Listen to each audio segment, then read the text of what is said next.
Hello and welcome to another episode of Attacking Third, a CBS Sports Soccer podcast. I'm Sandra Herrera, lead NWSL writer for CBS Sports, joined today, as always, by my colleague and co-host Lisa Roman, broadcaster and analyst for CBS Sports. On today's episode, we're going to recap the United States women's national team versus New Zealand, a two-game friendly. We're going to recap that second match and give our overall thoughts on the success of the trip to New Zealand. Hello and good morning. If you're joining us in the live, a quick reminder to subscribe to us on YouTube. Please give our videos a thumbs up, youtube.com/attacking third. Get exclusive USWNT content, previews, recaps, interviews, all here on A3. Lisa, winner. Love a Monday morning victory. How you doing today, buddy? It's a good Monday morning for sure. It was a good Sunday morning too because we had the Birds on Saturday night. They get a solid victory over Yep. the loser Giants. I'm so happy to say that, proud and loud. And now we get to move on. We just talked about it before we went live watching San Francisco last night and the Cowboys. So yeah, it's a good day to be a Philadelphia Eagles fan, and I'm hoping to just like carry it into this week coming up and next weekend because my emotions are about to this show and my demeanor on this show is about to really hit into overdrive if we don't keep winning at this point. But yes, it's a great Monday morning because of that. Go Birds. Really happy about it. I'm hoping that you're cheering for the Eagles in your heart, Sandra, or out loud or wherever you can, because hey, it's not the Cowboys. Look, at least not the Cowboys. And look, I'm always rooting for the homies, and got to live through you because there's tons of sadness when it comes to NFL out here in Chicago. And yeah, it was a great weekend. I was thinking of you the whole time, and of course, I was like, I'm opening up with like Eagles energy. You've got me dying. Loser Giants. Oh, what a great. Too. Thank you. I love this. Owen, go Birds. We got the loser Giants. People are congratulating me in That's Philly. so funny. This is awesome. I love it. Yes, tap the essence of Nick Foles. Hey, we can do anything now. We're ready. We're Philadelphia is like what a great. I love it. Let's channel all that. What great energy to kick off this episode. Oh my goodness. Let's just hop right into it. It has concluded. The United States women's national team January camp is over. 2 games against New Zealand, the co-host of the 2023 FIFA Women's World Cup. The first game, United States women's national team defeated New Zealand 4-0. A little bit of a tale of two halves situation. We did a recap all about that. Y'all can definitely go check it out when you get a chance. But let's talk about this second game, Lisa. We previewed this and we wanted to talk a little bit about some things that we could possibly see from game 1 to game 2, whether they were just, massive player rotations or minor adjustments. What was that middle third going to look like after the arrangement between U.S. Soccer and Olympique Lyon was complete? Lindsay Herrera, unavailable for the second game, headed back over to France to be with her club team. We knew right away, like, hey, there's going to be an opportunity here to maybe see some different things and some different looks here in this middle third in this second game. I closed out that preview, Lisa, with a big burning question. I said, who is one player you're going to want to see get time in this second game? And if you don't see them, you're going to be a little upset about it. And you said Sam Coffey. Let's run down this starting 11 and talk a little bit about it. When the starting 11 initially dropped as followed. It had Swanson, Morgan, Rodman at the top line, Sanchez, Sullivan, Lavelle for the middle third, and Dunn, Germa, Cook, Huerta, and Murphy to round out the starting 11. During warmups, Alex Morgan, a late scratch with what was referred to as lower leg tightness, and Ashley Hatch slotted in her place, which was kind of cool to see. We talked a little bit about that in the preview of that first game and the recap of that first game, because Ashley Hatch was unavailable. She was not dressed for that first game. Maybe, navigating a little bit of a preseason knock of her own, but was able to slot in for Morgan in this second game. Your thoughts when you saw this lineup drop? Well, I I initially saw it with Morgan right in the starting lineup, and we didn't find out until about like 20 minutes before kickoff that it was going to be Hatch slotting in there. But I liked this lineup, right? I like that we're seeing, excuse me, a little switch up for Black Wananovsky and this team, because we talked about it. How much rotation were we going to see? How many minutes were players like Rodman and Sanchez that were super subs in the first friendly, were they going to be rewarded with their incredible performance in that first match with the start? I said no. I think that he's going to work on slowly building these players back in, and we'll see them be those super subs that come in. And I was wrong, and I love to be wrong in situations like that, because Rodman ends up earning her third career start, and she is slotted across the top line, and she's playing alongside Ashley Sanchez. And initially, I love that, because these are two players, Sanchez and Rodman, that play together in NWSL and club for Washington Spirit. So they've got such a great chemistry. Then with the late scratch on Alex Morgan, you throw in Ashley Hatch in that front line. That's another Washington Spirit player. Then Andy Sullivan in the midfield. You've got 4 starting players from Washington Spirit starting in your US lineup, all in the same area of the field. And frankly, I was excited to see kind of what would translate from club play to international play, and then being alongside someone like Mallory Swanson, who definitely deserved the start. I think across the back line between Dunn, Gurma, Cook, and Huerta, nothing too surprising there. I think I had predicted Dunn, Gurma, Cook, and Fox, but to see Huerta get that start on the right side, the right outside back, that's more her position than it is Emily Fox's at this point. So not at all surprised at that. But I was a little curious to see Casey Murphy in between the 6 in goal for the US, because I had wanted to see AD French there. I did. I understand that Casey Murphy has been in these camps and has been one of the goalkeepers that Black Wananovsky is developing to be that number 2 behind Alyssa Nair. And then before we knew it, AD French was back in the mix because of her incredible season with Kansas City in the NWSL. So I think that between Casey Murphy and AD French, there's probably some things going on behind the scenes in terms of like competition for that spot. And I think it's really, really good, that competition to fight for that number 2 spot. But that was one that I was a little bit like, okay, Murphy's there, not AD, because I wanted to see French. What about you, Sandra, when you initially saw this? What do you think? I'm with you. I think we talked about it a little bit in the preview, and players that we were hoping to sort of see in this starting 11, ones that we thought would maybe get to build on their performances from that first game. 100% with you in the goalkeeping position. Thought maybe we would get French a game like this. Just for a number of reasons. I mean, it was the first couple of matches to kick off 2023, going up against New Zealand.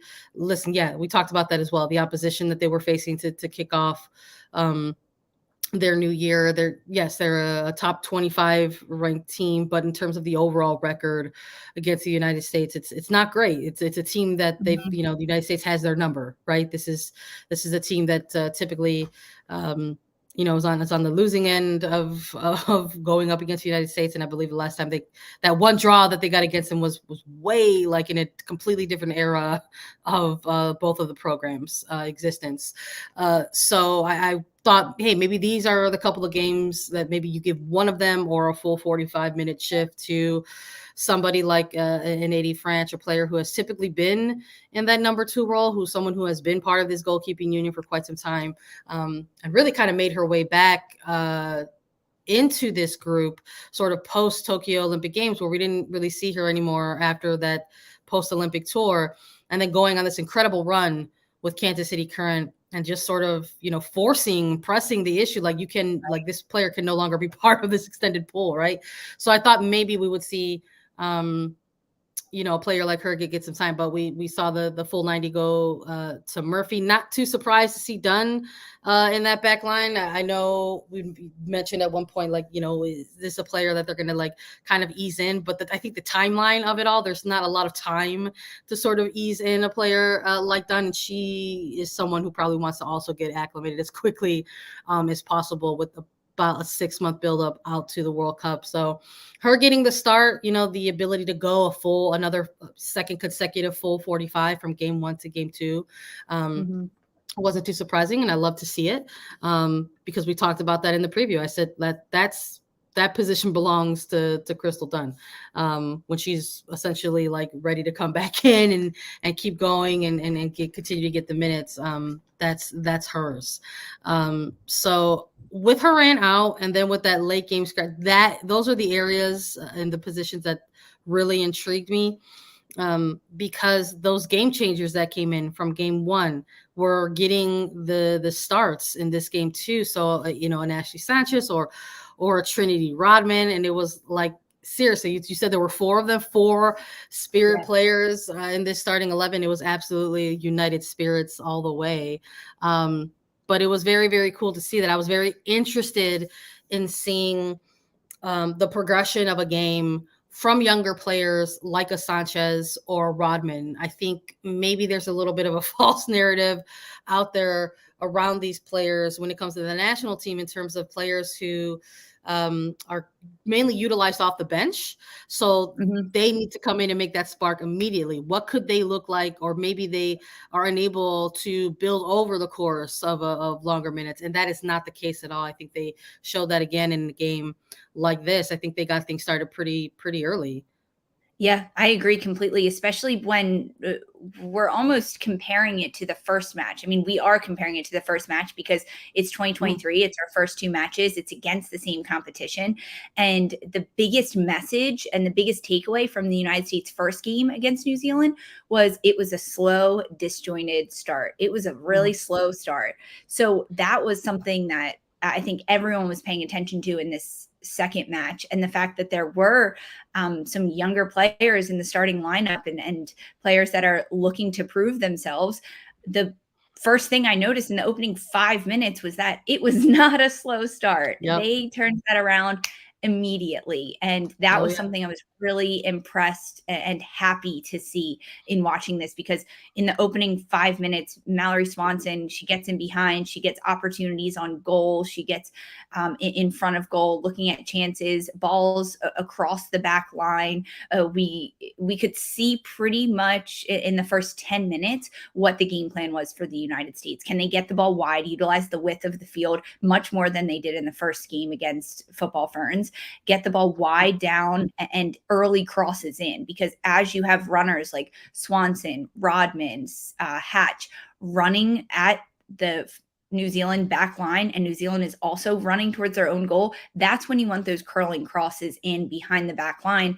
And that's what we saw in the opening 5 minutes, 1 or 2 of them already happening before we actually see players getting on the end of it. It was like ironing out some of those kinks in the first 10 minutes in terms of like just getting on the end of it and making contact with it.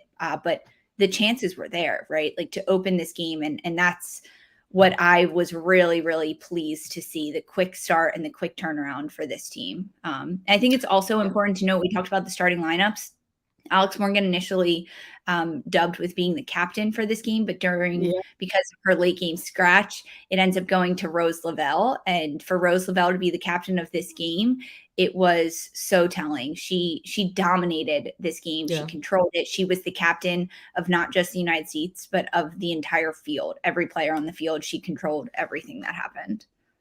It was like when we were talking about the first game, we were like, oh, this is, your 2 different 45, tale of 2 halves kind of scenario, preseason-y kind of vibes, kicking the rust off energy. But this game just felt a little bit more complete, and you didn't have as much disjointedness in the first after in the second game that we did the first. But let's keep that energy going with Lavelle here, because this middle third of the pitch is what was really intriguing to me as we continued to watch this game over the course of the 90 minutes. Watching Lavelle, yes, Captain Arnsbag, that was cool to see her get it, but watching her sort of like you said, sort of run the show here, and seeing her drop lower while allowing Sanchez to just sort of, giving a player like Sanchez that kind of freedom to play higher and kind of be, that initial playmaker at times, I just sort of felt like it almost didn't take anything away from what Roosevelt can actually do. And I was just like, God, like she's such a good player that even if she's dropping lower, it's almost like it felt like they're not losing anything in the attack or the creativity from her. Rose has still a massive impact on the game, even if she's not being that fourth forward running forward. And she did allow Ashley Sanchez to do that, which that's what she does for club. That's what her traditional role is, Sanchez, with this United States national team. So Rose was the one, as the veteran, as the captain, that Vlahovic tasked with, hey, drop a little bit deeper, play that 8, not so much of a 10 in the midfield.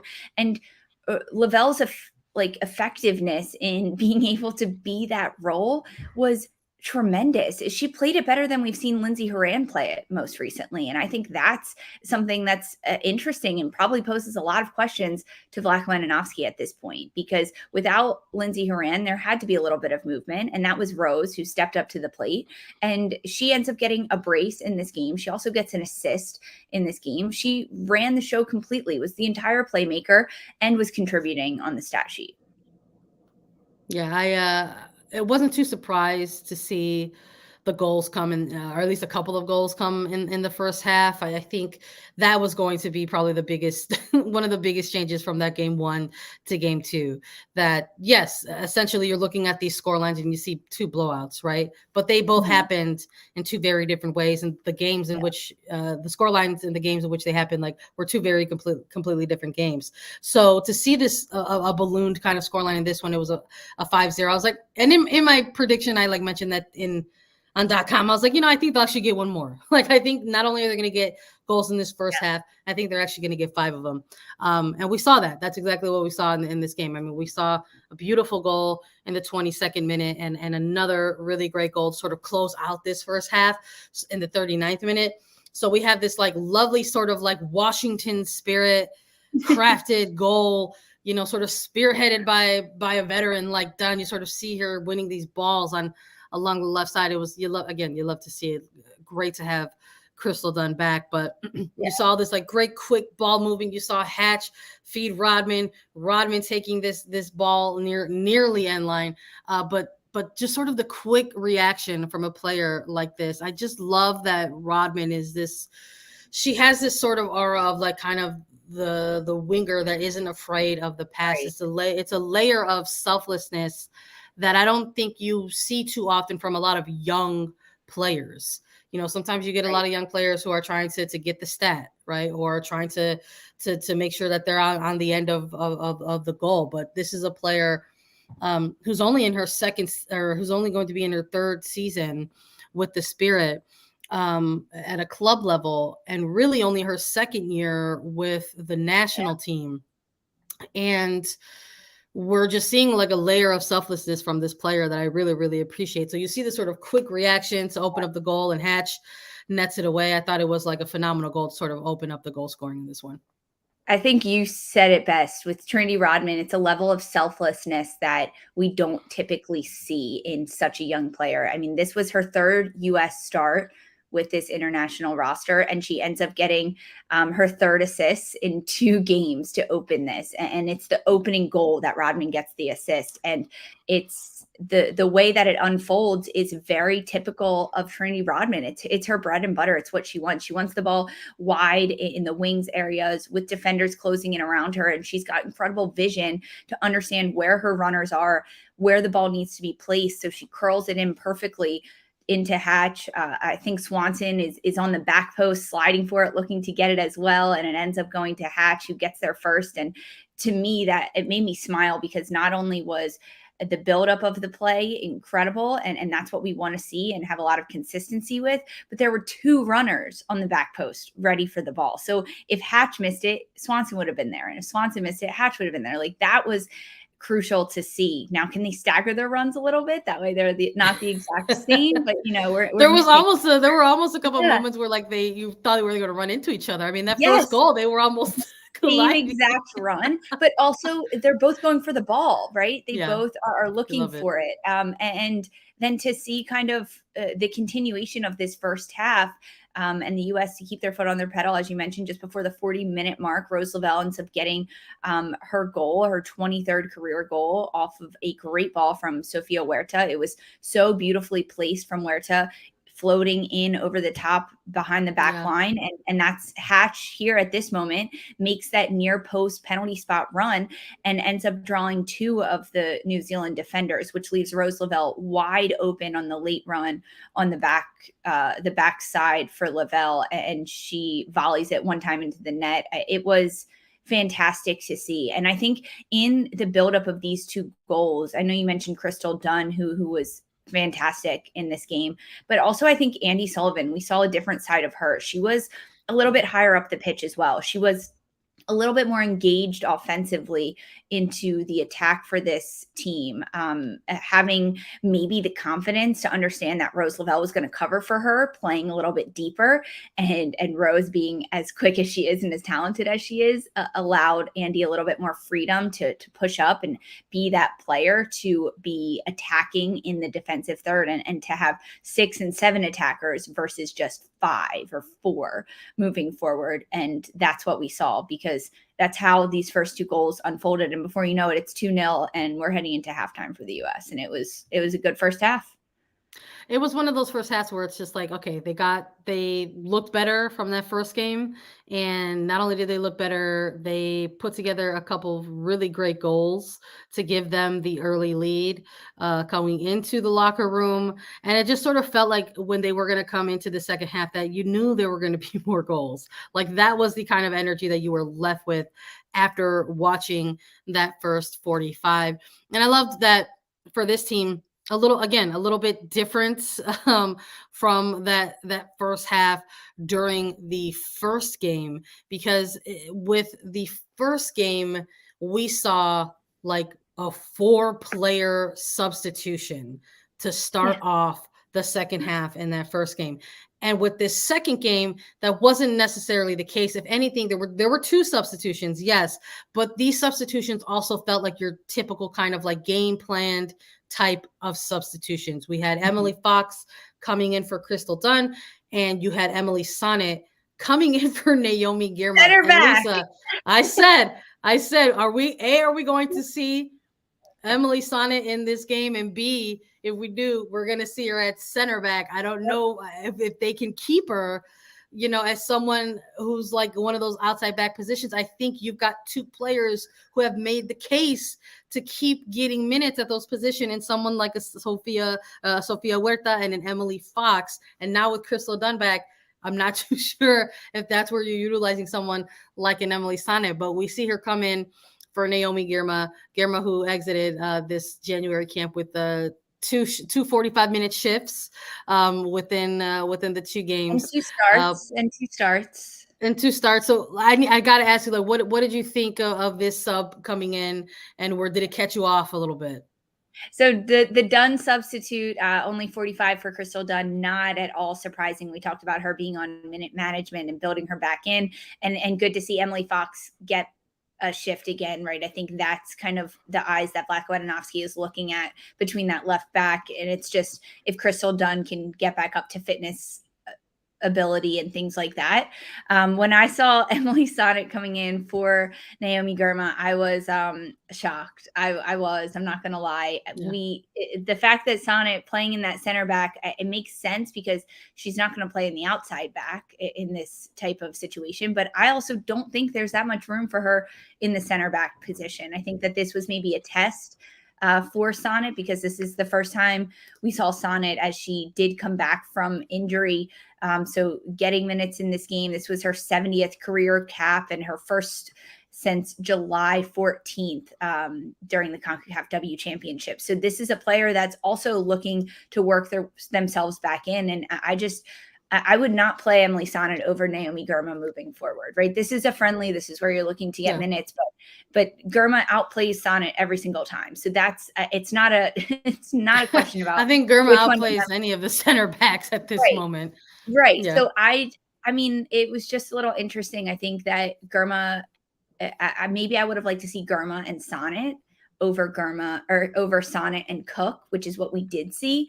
But I think that Sonnet and Cook allowed for both of them to kind of have their strengths and their weaknesses between Sonnet and Cook, because Girma, like we said, just will outshine anyone. So then it provides a balance between Cook and Sonnet in there. But yeah, that was something that was a little bit interesting for me to see. But as the second half got rolling, there was opportunities and opportunities and opportunities.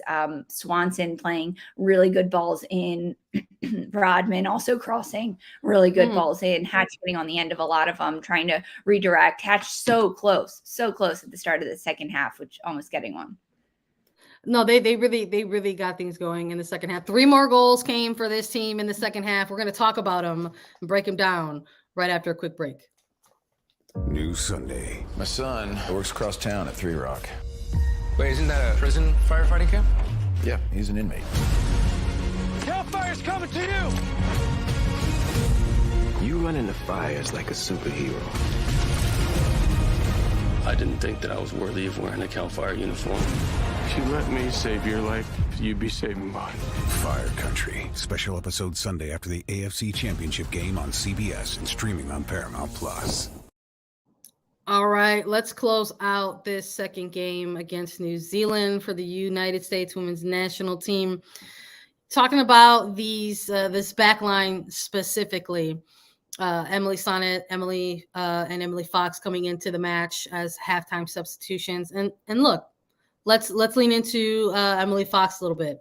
One of these players making their impact immediately on the pitch coming into this game was a player that was essential to what was ultimately the third goal for the United States women's national team. We saw her grab the ball on the left flank, was able to carry up nearly end line and just sort of sent in the beauty of a cross.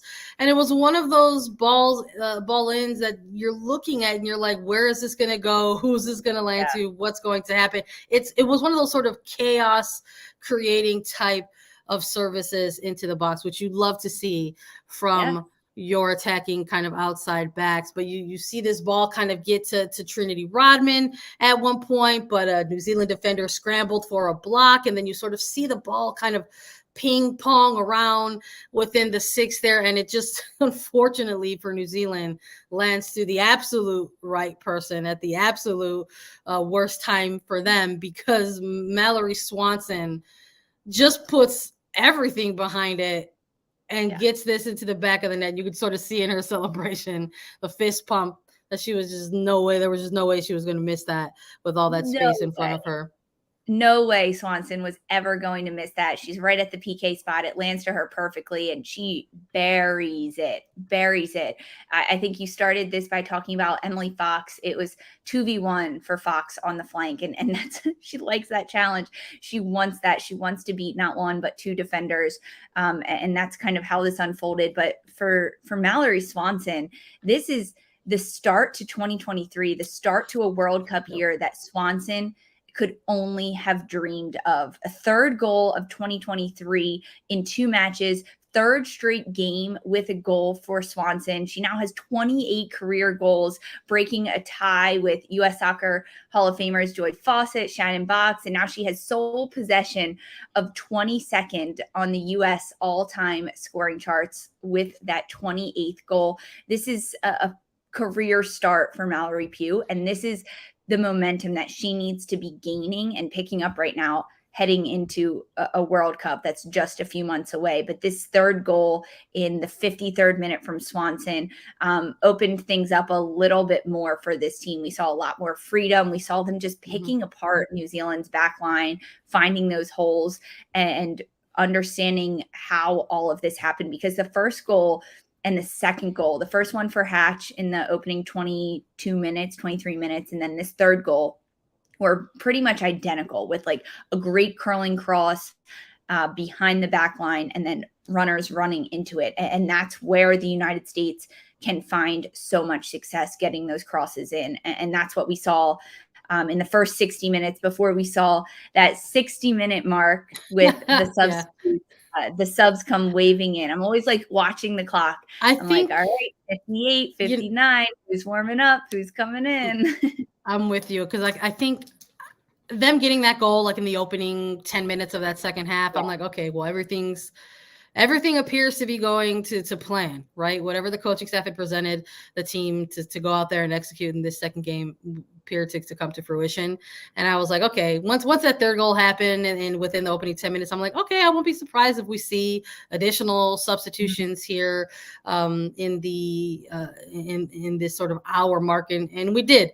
And then the beauty of having the multiple substitutions is you get to see more players, in action. And we saw 3 players come off and 3 players come on. We got to see Purse. We got to see Christy Mewis. We got to see Lynn Williams out on the pitch, Trinity Rodman, Ashley Sanchez, and Ashley Hatch coming out. So it was a full Washington Spirit lineup change there with the players coming out. But I was excited to see Lynn Williams get some more time on the pitch here. I thought it was good for her to see some more time coming in. And I think we have to talk about the most curious sub coming on into this one. We saw Taylor Korniak get more time in this match, but not just any old rinky-dink time. We saw Taylor Korniak come into this match to get more time in that defensive number 6 role for Andi Sullivan. And that is the area that I want to talk about. What was your feelings when you saw some of these substitutions come on in? Why wasn't Sam Coffey being substituted in? That was my thought. I'm not sugarcoating this for anyone. Why wasn't Sam Coffey being substituted in? I don't know. Let me get the coaching staff on the phone. Hold on. Yeah, just kidding. I mean, I don't have answers for you, but that was my initial thing. I mean, we talked about Christy Mewis getting time in this game. We both wanted to see her. We weren't sure if we were going to see her. We didn't see her at all in the first game. We talked about Margaret Purse. We wanted Midge Purse to get more time. She had a tremendous first 45 minutes versus New Zealand in the opening match. I wanted her to get significant times, and coming in at the 60-minute mark for Hatch, I liked that. I really did like that rotation. We saw what Hatch could do getting the opening goal. I think Hatch also kind of had a chip on her shoulder being called back into this roster. And Lynn Williams coming in for Rodman. I think that was a good substitute. We wanted to see more of Lynn Williams. And I like Taylor Korniak. I do think she should be on this roster, and I do think she will be on this roster moving forward. But I don't think that she is going to be in the 6th position. I mean, she brings something to that 6 that Andi Sullivan doesn't, and Sam Coffey doesn't, because she's over 6 foot, and she does have very good foot skills to be able to navigate out of really tight situations.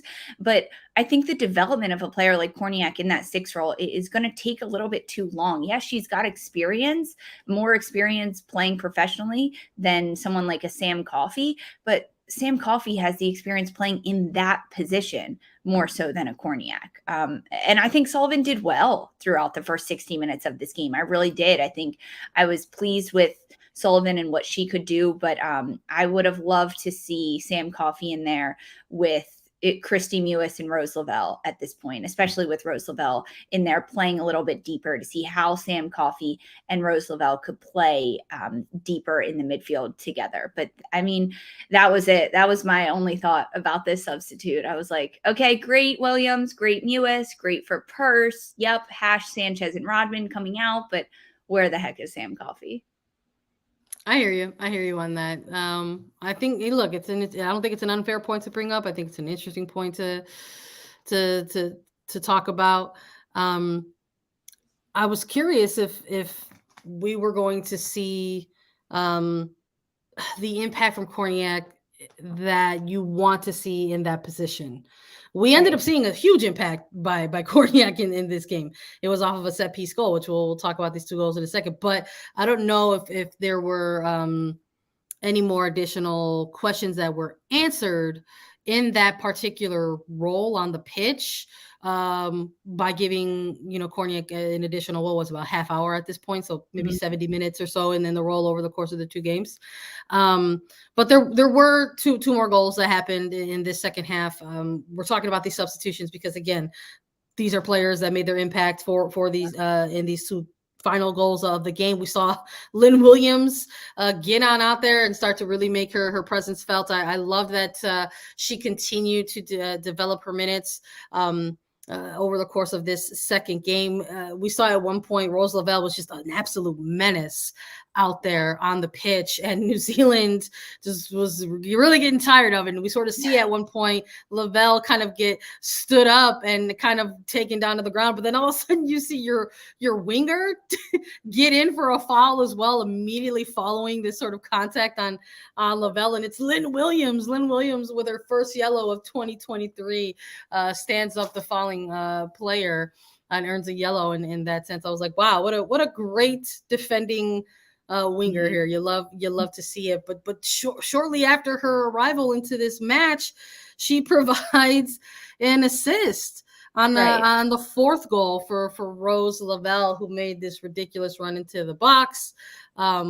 A ridiculous left-footed kind of half volley situation going on. That was the other thing, that a lot of these goals that were happening were just like really beautiful goals. Rose Lavelle continuing her amazing game in this second half. And then Taylor Korniak, the other sub, coming in. Rose Lavelle providing an assist on this one in the 80th minute. Just 6 minutes later, a dead ball situation. We've got a corner kick. And listen, at that point, at this stage in the game, you just lobbed it to the tallest person in the box, right? And in that case, it's Taylor Korniak for the United States women's national team. And she heads that one away and barely has to get any hops to do it. On the fourth goal scored by Rose Lavelle, the assist by Williams, the hockey assist was Taylor Korniak. Yeah. She's ends up being pretty deep in midfield. She's right around the halfway line, and she's got her head up and she sees space, and Williams wants that. Lynn Williams wants that all day. And it's a difficult ball bouncing in behind the back line as Williams is just racing it down as fast as can be. And she ends up just volleying it and centering it as a cross for Lavelle. So it wasn't maybe as clean as people would have liked, or as the first 2 or 3 goals were as clean, but it doesn't matter. Rose doesn't even hit it right, and it finds the back of the net. Those are, you want to see pretty goals. You want to see the build-up plays that look like you drew it up, but you also want to see the messy ones, the scrappy ones that players are just doing what they can to get on the end of a ball. And that's how that fourth goal was, the assist from Williams and the goal from Rose Lavelle. And then Taylor Korniak's goal, I mean, it was the main aerial target is Korniak. And on this corner kick, she just rises above everyone and redirects it. No one even guarding her essentially at this point.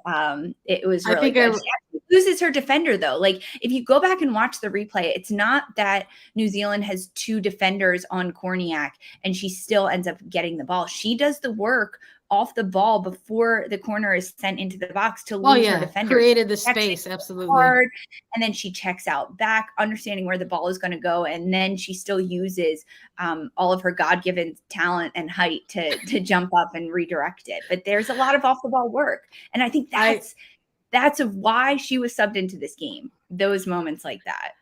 I think I refer to it as like she barely needed to get any movement on it. She barely needed to sneeze to get any height on it. It was cool to sort of see that there's that kind of bit of an X factory type of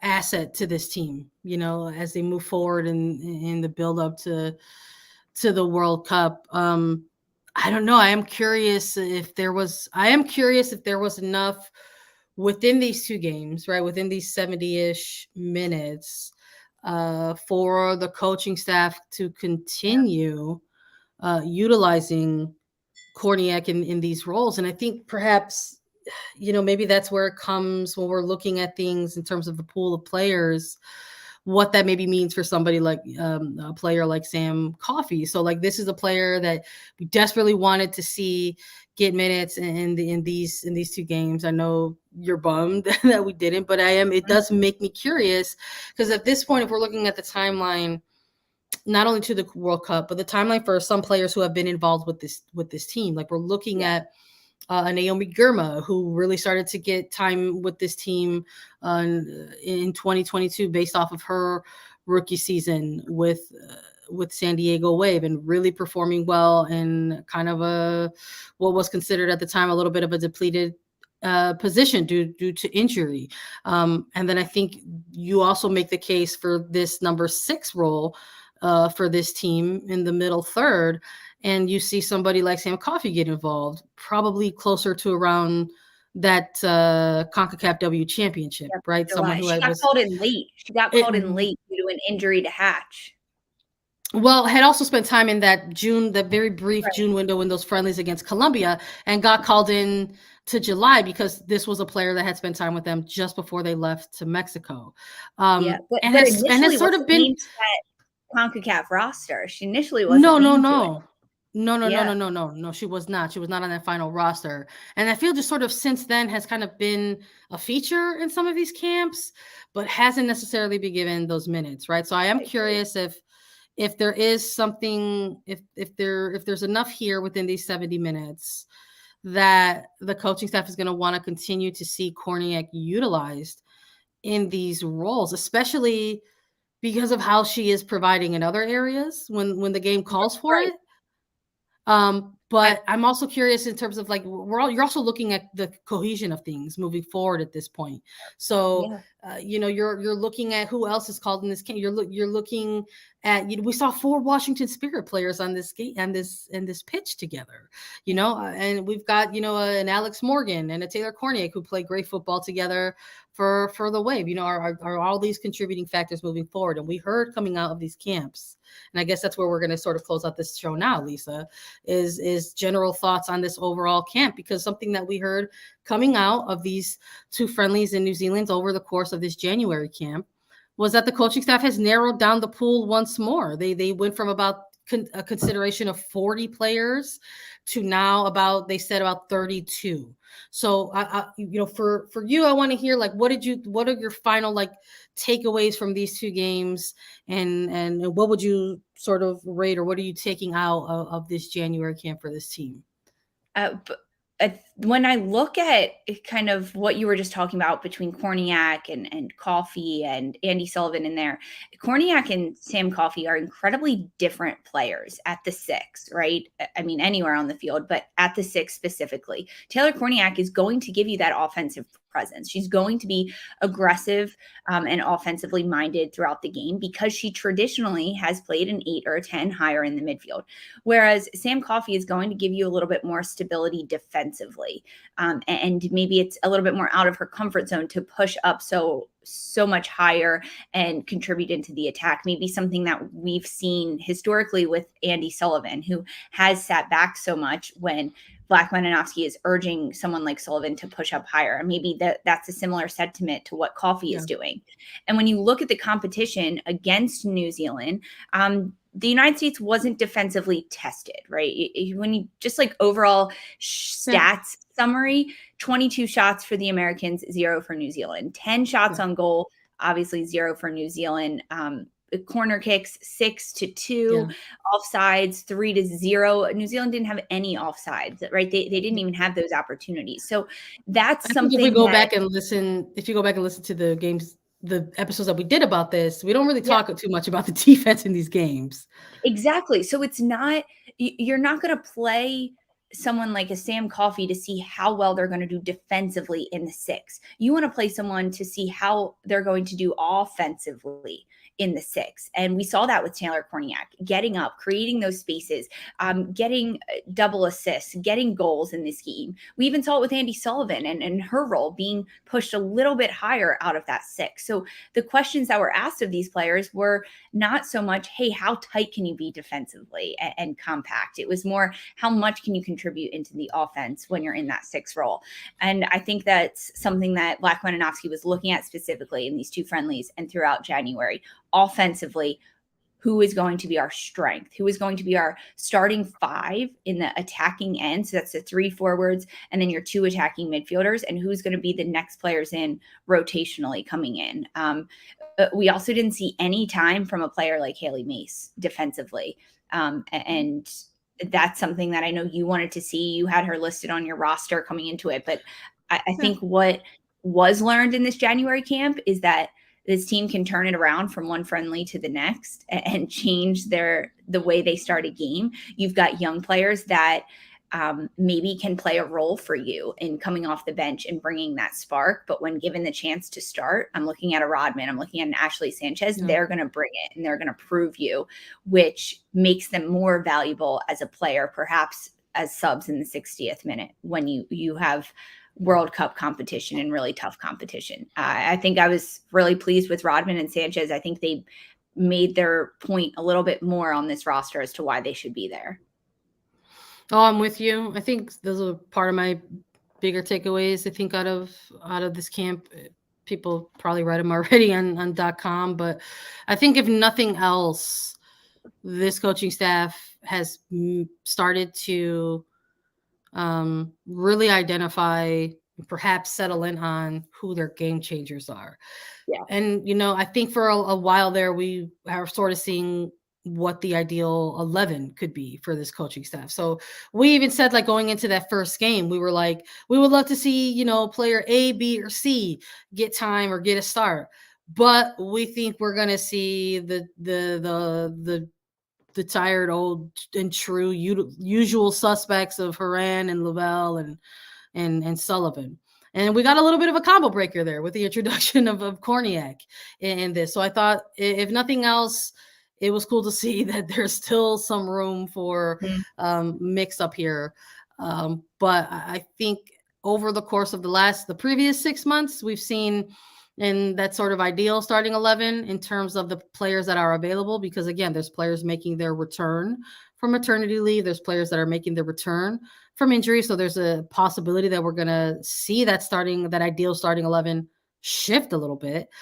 Yeah. So if nothing else, I think this coaching staff is starting to see who those game changers off the bench could, be for actual locks for that World Cup roster. And I think you're looking at players like Sanchez, you're looking at player like Trinity Rodman, you have to start thinking about, like, who are the players that I don't want to leave at home versus who are the players that you want to take. It's like, no, it's like, who are the players that you do not want to leave at home? So I liked these two friendlies. I think they were important in terms of, those younger players who perhaps are still being asked to leave their mark and being asked to leave an impact on the coaching staff. Important for them to get that experience in New Zealand in the event that they are named to that final World Cup roster. And it really makes me excited for She Believes Cup. I think that's where I'm at right now. These two games make me really, really excited for She Believes Cup. So another thing that I really liked about this January camp is not only did they announce it and they said there's going to be a 6-day camp, it's going to be in New Zealand. Players are going to be able to get a chance to play in Auckland and in Wellington, right? Sort of mirror that group stage for their Group E draw. That part made me excited. But now that we've had these two games completed, it makes me really excited for She Believes Cup, because not only did they announce that, they were really quick in announcing that they had the She Believes Cup locked up and they're going to face Brazil, Canada, and Japan. And I think that's the opportunity where you and I are going to get to talk a little bit more about some defensive looking things. Huge. I agree. I think with She Believes Cup around the corner, it kicks off February 16th with the U.S. against Canada. That is going to be a true test. And Black Leninowski has to be thinking about the competition between Canada, Japan, and Brazil just under a month away for this team and these players. And as he has narrowed down his roster from 40-some to 30-some, and understanding that at this point you can only bring 23 players to the World Cup, I will not be surprised if that's how many we see going to She Believes Cup. If it's a smaller roster, maybe 24 again. We saw 24 on this January camp roster as one extra to see kind of what shakes out in training. But you're right. He has to be looking at this as, who can I not leave home? Who cannot be staying at home because I might need them, because I want their skills and what they bring to the table on this roster. That's something that is going to be really, really important to see. And I think the competition is going to be very different against a Canada or Brazil, a Japan versus a New Zealand. So maybe that plays a role into personnel. Like, are we going to see Korniak in the 6 still? I think when we saw her twice in January there, we might continue to see her in the 6, but how does that look different against a Canada? Maybe we'll see Rose play a little bit deeper in that midfield from what we saw. There's so many exciting things to come with this team and everything that's just around the corner. And She Believes Cup it's going to be real juicy real juicy. I'm just like listening to you, and I'm like, God, I can't wait till we really get some episodes in on She Believes Cup. God, could you imagine? Yeah, let's start Taylor Cornier against Brazil and see what happens. I can't even sink or swim. We'll see what happens. I know we're so excited about it. We're already teasing it a little bit, but look, 2023, it's here, it's official, it's in the books. January camp is wrapped up. That's it for us on January camp at A3. Thank you all so much for listening to Attacking Third. We appreciate you joining us in the mornings whenever we go live. As always, download, follow, listen to us anywhere you get your podcasts. You can watch us too. Subscribe at youtube.com/Attacking Third. Like, follow, subscribe, leave the comments. We love to hear from you. We appreciate all of the takes, including yours. So make sure you stay tuned and leave those comments. We'll be back with so much more. For Sandra Herrera and Lisa Roman, this was Attacking Third.